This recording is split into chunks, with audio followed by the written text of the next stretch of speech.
കൃഷ്ണ ഗുരുവായൂരപ്പ സർവം കൃഷ്ണാർപ്പണമസ്തു. കല്ല് ഈശ്വരനാണ്, പക്ഷേ ഈശ്വരൻ കല്ലല്ല. വിവേകാനന്ദ സ്വാമികൾ പറഞ്ഞ അതിഗംഭീരമായ വാചകം. ഇതിനോടനുബന്ധിച്ച് ഒരു കഥ പറയാം. ഒരു ഗ്രാമത്തിൽ മൺപാത്രങ്ങൾ ഉണ്ടാക്കി ഉപജീവനം കഴിച്ചിരുന്ന ഒരു സാധു സ്ത്രീ ഉണ്ടായിരുന്നു. ശ്രീകൃഷ്ണനായിരുന്നു അവരുടെ ഇഷ്ടദേവത. എന്നും രാവിലെ എഴുന്നേറ്റ് കുളിച്ച് വിളക്ക് കൊളുത്തി നാമം ജപിച്ചതിന് ശേഷം മാത്രമേ അവർ നിത്യകർമ്മങ്ങൾ ചെയ്യുകയുള്ളൂ.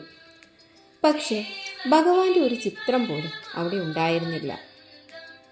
ഒരു കൃഷ്ണ വിഗ്രഹം വേണമെന്ന് വളരെയധികം ആഗ്രഹം തോന്നി. അങ്ങനെ ഒരു ദിവസം അവർ മണ്ണ് കൊണ്ടൊരു വിഗ്രഹം ഉണ്ടാക്കാൻ തീരുമാനിച്ചു. സദാ മനസ്സിൽ താലോലിച്ചിരുന്ന ബാലഗോപാലൻ്റെ വിഗ്രഹമുണ്ടാക്കി. പീതാംബരം ധരിച്ച ഒരു കൊച്ചു വിഗ്രഹം. അന്നു മുതൽ ആ അമ്മയുടെ കൂടെ സദാ കണ്ണനുണ്ടാവും. എന്നും അവർ കണ്ണനെ കുളിപ്പിച്ച് മനോധർമ്മം പോലെ അലങ്കരിക്കും. ആ അമ്മ എന്താഗ്രഹമുണ്ടാക്കിയാലും കണ്ണന് നൽകിയിട്ട് മാത്രമേ കഴിക്കുള്ളൂ. അവർ സദാ കണ്ണനോട് സംസാരിക്കും, കൂടെ കിടത്തി ഉറക്കും. ഇതെല്ലാം കണ്ട് കൗതുകത്തോടെ അടുത്ത വീട്ടിലെ കൊച്ചു കുഞ്ഞുങ്ങൾ ആ അമ്മയുടെ അടുത്തെത്തി. അവർ സന്തോഷത്തോടെ ഒത്തൊരുമിച്ചിരുന്ന് നാമം ജപിച്ചു, ഭജനകൾ പാടി, ഭഗവാന്റെ കഥകൾ പറഞ്ഞു. ഭഗവാന് നേദിച്ച പഴവും കൽക്കണ്ടവും എല്ലാം അവർ കുഞ്ഞുങ്ങൾക്ക് നൽകി. ഇത് കണ്ട എല്ലാവരും അവരെ പരിഹസിക്കാൻ തുടങ്ങി. ഇത് ഭക്തിയൊന്നുമല്ല, ഈ മൺപ്രതിമ എങ്ങനെ ഭഗവാനാകും? ഇതിനെ എന്തിനാണ് സദാ കൂടെ കൊണ്ട് നടക്കുന്നത്? ഇതെല്ലാം വെറും ഭ്രാന്താണ്. പ്രതിമ ആഹാരം കഴിക്കുമോ? എല്ലാവരുടെയും പരിഹാസങ്ങൾ കേട്ടിട്ടും ആ സാധു സ്ത്രീ ഒന്നും പറയാതെ പുഞ്ചിരിച്ചതേയുള്ളൂ. അവരുടെ നിസ്സംഗഭാവം കണ്ട ചിലർക്ക് അവരോട് കടുത്ത ദേഷ്യം തോന്നി. അവരെല്ലാം കൂടി മഹാരാജാവിൻ്റെ അടുത്ത് ചെന്നാണ് സാധു സ്ത്രീക്കെതിരെ പരാതി ബോധിപ്പിച്ചത്. ആ സ്ത്രീ കൊച്ചു കുഞ്ഞുങ്ങളെ വഴിതെറ്റിക്കുന്നു എന്ന് പറഞ്ഞു. മഹാരാജാവ് ഭടന്മാരോട് ആ സ്ത്രീയെ തൻ്റെ മുന്നിൽ ഹാജരാക്കാൻ ആവശ്യപ്പെട്ടു. മൺപാത്ര നിർമ്മാണത്തിൽ ഏർപ്പെട്ടിരുന്ന അവരെ രാജഭടന്മാർ വന്ന് പിടിച്ചുകൊണ്ടുപോയി രാജാവിൻ്റെ മുന്നിൽ കൊണ്ടു നിർത്തി.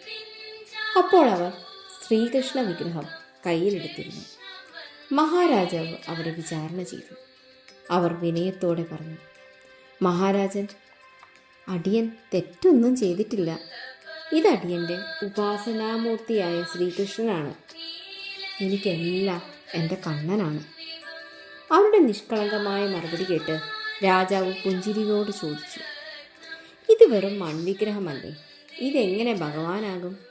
ഇതിനെ എന്തിനാണ് അനാവശ്യമായി അണിയിച്ചൊരുക്കുന്നത്? രാജാവിൻ്റെ ചോദ്യത്തിന് മറുപടി പറയാതെ ആ സ്ത്രീ പരിസരം വീക്ഷിച്ചു. സദസ്സിലെ പ്രധാന ചുവരിൽ മഹാരാജാവിൻ്റെ മരിച്ചുപോയ പിതാവിൻ്റെ ചിത്രം മനോഹരമായി അലങ്കരിച്ചു വെച്ചിരിക്കുന്നത് ശ്രദ്ധയിൽപ്പെട്ടു. അവർ അതിനടുത്ത് ചെന്ന് തൻ്റെ കയ്യിലുള്ള ചെളി ആ ചിത്രത്തിൻ്റെ മുഖത്ത് തേക്കാനൊരുങ്ങി. രാജാവ് പെട്ടെന്ന് കോപിഷ്ഠനായി. എന്ത്, നിനക്ക് ഇത്ര ധിക്കാരമോ? നമ്മുടെ പിതാവിൻ്റെ മുഖത്ത് ചളി വാരി തേക്കാൻ? അപ്പോൾ പുഞ്ചിരിച്ചുകൊണ്ട് സ്ത്രീ ചോദിച്ചു, മഹാരാജൻ, ഇത് അങ്ങയുടെ പിതാവല്ലല്ലോ, കേവലം ഒരു ചിത്രമല്ലേ? ഈ ചിത്രത്തിന് എന്തിനാണ് ഇത്രയേറെ അലങ്കാരങ്ങൾ കൊടുത്തിരിക്കുന്നത്?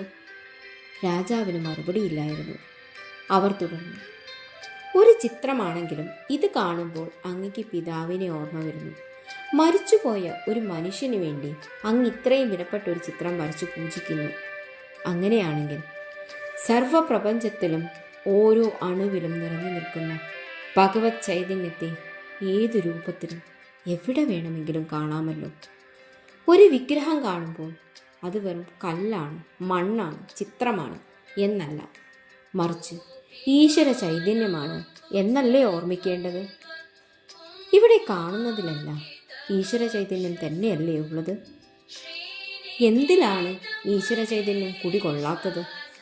ഓരോ മനസ്സിനും ഇണങ്ങുന്ന രൂപത്തിൽ ഏതിൽ വേണമെങ്കിലും ഭഗവാനെ സങ്കല്പിച്ചൂടെ?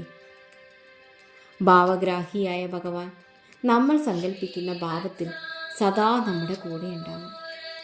അതിൻ്റെ പ്രത്യക്ഷ തെളിവാണ് അടിയനിപ്പോൾ അങ്ങയുടെ മുന്നിൽ പതറാതെ ധൈര്യമായി ശാന്തമായി നിൽക്കാൻ കഴിഞ്ഞത്.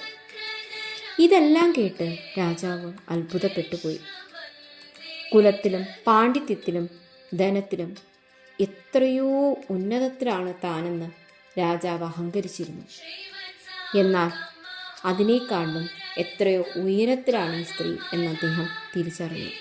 ഭഗവാനെ അറിയുന്ന ഇവർ പരമപണ്ഡിത തന്നെ. മഹാരാജാവ് നിറഞ്ഞ കണ്ണുകളോട് അവരുടെ കാലിൽ വീണ് നമസ്കരിക്കാനൊരുങ്ങി. അവർ രാജാവിനെ തടഞ്ഞുകൊണ്ട് പറഞ്ഞു, അരുത് മഹാരാജൻ, ഒരിക്കലും നശ്വരമായ ശരീരത്തെ നമസ്കരിക്കരുത്. ശരീരത്തിൻ്റെ അടിസ്ഥാനത്തിൽ നോക്കിയാൽ അങ്ങ് മഹാരാജാവും ഞാൻ അങ്ങയുടെ പ്രജയുമാണ്. ആത്മീയമായ തലത്തിൽ നാം രണ്ടും ഒരേ ചൈതന്യമാണ്. അതുകൊണ്ട് അടിയനെ നമസ്കരിക്കാൻ പാടില്ല. അവരെ പരിഹസിച്ച എല്ലാവരും പശ്ചാത്താപത്തോടെ തലകുനിച്ചു.